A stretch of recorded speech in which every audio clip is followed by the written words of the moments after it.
చాలా సంతోషకరమైన దినం.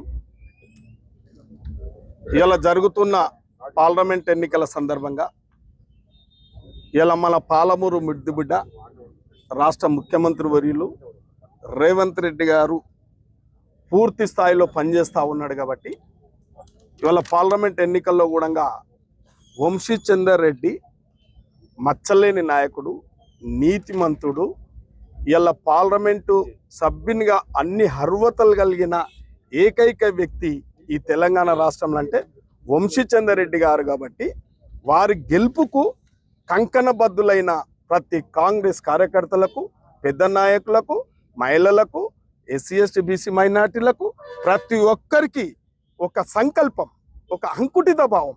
ఇవాళ ఒకే రోజు షాద్నగర్ నియోజకవర్గంలో ప్రతి బూత్ స్థాయి నుంచి ఫెసిలిటేటర్స్, మండల్ ప్రెసిడెంట్లు, బ్లాక్ కాంగ్రెస్ ప్రెసిడెంట్లు, ఇన్ఛార్జులు అందరూ కూడా ఒక అంకుటిత భావంతో ఇలా మన ఆంజనేయుని టెంపుల్లో బ్రహ్మ ముహూర్తంలో పూజలు చేసి పవిత్రంగా ఈ వ్యక్తిని గెలిపించాలనే ఒక సంకల్పంతో ఈరోజు జెండా పట్టుకొని ఇలా కండువా వేసుకొని ఇలా పాంప్లెట్స్ పట్టుకొని ఇవాళ 6 గ్యారెంటీలను కూడా ఆ దేవుని సన్నిధిలో పెట్టి మా ఓటర్ మహాశయులకు ప్రతి గ్రామంలో ఈరోజు ప్రతి గ్రామంలో ఓటర్ మహాశయుల యొక్క దర్శించుకోవడం జరుగుతూ ఉంది. కాబట్టి ఇది ఒక నూతన కార్యక్రమం. కాబట్టి ఒక మంచి బుద్ధి కలిగిన నీతిమంతుడు, కాబట్టి ఒక మంచి మచ్చలేని నాయకుడు. కాబట్టి నేను అనుకుంటున్న ఆ భగవంతుడే ఈ సంకల్పం క్రియేట్ చేస్తున్నాడు.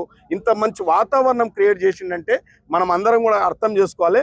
మన నాయకుడు మంచి నాయకుడు, మనందరికీ నమ్మకంగా పనిచేసే వ్యక్తి. కాబట్టి రేపు పార్టీ ప్రతిష్టలు నిలబెట్టగలిగే వ్యక్తి, రేపు రాష్ట్ర ముఖ్యమంత్రి వాళ్ళకి అండగా ఉండే వ్యక్తి, ప్రతి కాంగ్రెస్ కార్యకర్తకు అండగా ఉండే వ్యక్తి, రేపు పార్లమెంటులో మన గోస మన వాస మాట్లాడే వ్యక్తి, మన పాలమూరుకు అభివృద్ధి గురించి అన్ని విధాల సహకరించే వ్యక్తిని మన అభ్యర్థి అంటే ఎంత గర్వం ఉందంటే చాలా గర్వంగా ఉంది. తినకున్నా తిన్నట్టు ఉంది. కాబట్టి అవతల వ్యక్తులు చూడు, ఒకరికి నాలుక లేదు, ఒక ఆమెకి సూటు బూటే తప్ప ఇంకోటి ఏం లేదు, దాచుకోవడం తప్ప ఆమెకి ఇంకా వేరే ఏం లేదు, ఏ ఆలోచన లేదు. మన నాయకుడు మచ్చలేని నాయకుడు. కాబట్టి తప్పకుండా అత్యధిక మెజార్టీతో గెలిపిస్తున్నాం. ప్రతి ఒక్క కాంగ్రెస్ కార్యకర్తకు ఇంత ఉదయం వచ్చినందుకు మీరందరూ కార్యాధ్యక్షంలో ఉండి ప్రతి గ్రామంలో మేమందరం కూడా పెద్ద నాయకులం అందరం కూడా తిరుగుతూ ఉన్నాం. మేము కూడా మీతో పాటు పనిచేస్తాం. తప్పకుండా ఈ 10 రోజులు నిర్విరామంగా ఓటర్ మహాశయులను దర్శించుకోవాలి, వాళ్ళకి కలవాలి, మన పార్టీ విధి విధానాలు చెప్పాలి, మన మేనిఫెస్టోని చెప్పాలి, మనం ప్రకటించిన 6 గ్యారెంటీలు కూడా కేంద్రం 5 గ్యారెంటీలను కూడా మనము ఇలా ఎన్నికల కోడ్ అయిన తర్వాత తప్పకుండా ఇవి సాధించి పెడతామని చెప్పి ప్రతి ఓటర్ మహాశయులతో చర్చించాలి.